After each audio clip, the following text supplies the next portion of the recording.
Let's start today's video off with a little challenge. Pretty much every book I've ever read about angels has been terrible. And pretty much every book I've read about demons has been pretty good.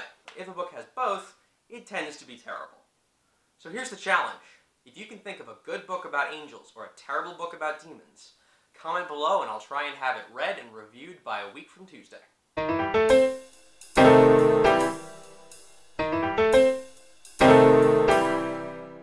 Welcome to the Book Cafe, where we review fiction, talk fantasy, interview authors, and never update on time. If you're new here, consider subscribing, and if you're a veteran, welcome back. Today we're going to be dipping a little bit into my high school reading list with The Demon's Lexicon by Sarah Rees Brennan. It's an urban fantasy book, so it's set in a world much like our own, just with magic. Here's the kicker though. Magic in our world is weak and nearly useless. So if you meet anyone who can do magic well and do effective things with it, you need to run, because they're a demonologist. Magicians make deals where they offer human vessels to demons in exchange for power, while demons are willing to do anything to escape from the icy wasteland that is their world. But a human body can't host a demon for more than 3 months without burning out. So anyone who's capable of doing large amounts of real magic is someone who provides a constant stream of human sacrifices to the demon who gives them their power. So any magician who can do real magic is just a terrible person. And the main character is pissed off every single wizard in England just by being born. The book centers around teenage brothers Nick and Alan, whose father died while they were very young after stealing an artifact from a magician named Black Arthur, the worst of the worst of the worst in England. Black Arthur's circle is willing to kill anyone in order to get that artifact back. So the brothers have been forced to stay constantly on the move for their entire lives, and became skilled at hunting magicians and magical creatures just to stay alive. Into the middle of this come May and Jamie, two siblings from Nick and Alan's most recent school. Jamie has been marked for demon possession and is rapidly reaching the point where the mark is irreversible. So Nick and Alan agree to help them hunt down and kill the mage who marked him, which is the only way to reverse it.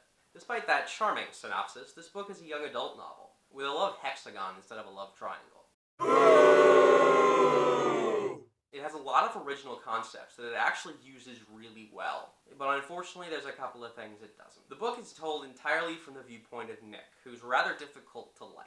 His own brother admits that he's probably a psychopath, which is an interesting choice to make for the viewpoint character, but obviously causes some problems when it comes to empathizing with the main struggle. Throughout the entire book, Nick is only a hero because he got dragged into it, and you can kind of see where he's coming from. Because while Alan does keep trying to help people, he keeps making stupid and reckless decisions to do so.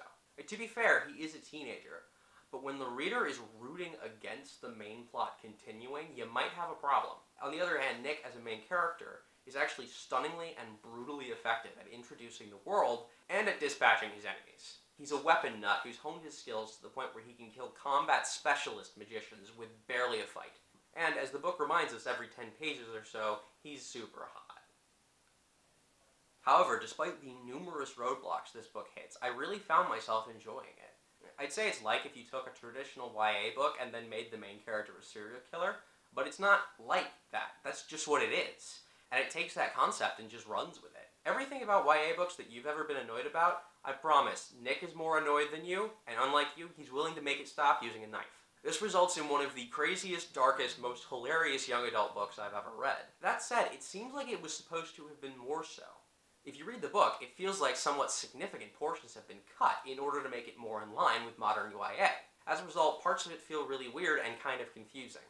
Despite that, you can kind of see the twist coming a mile off. Despite that, this book is still an enjoyable read. Somehow, too many cooks manage not to spoil the pot, resulting in this weird mishmash of grimdark and YA that comes this close to failing utterly, and instead comes off as completely spectacular. If you haven't read it, I certainly recommend you do.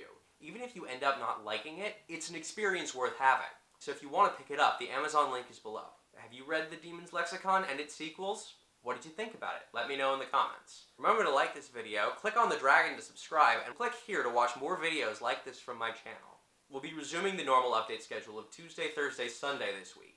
So thanks for bearing with me for the disruptions. I will see everyone on Tuesday, so in the meantime, you know what to do. Good night, everybody.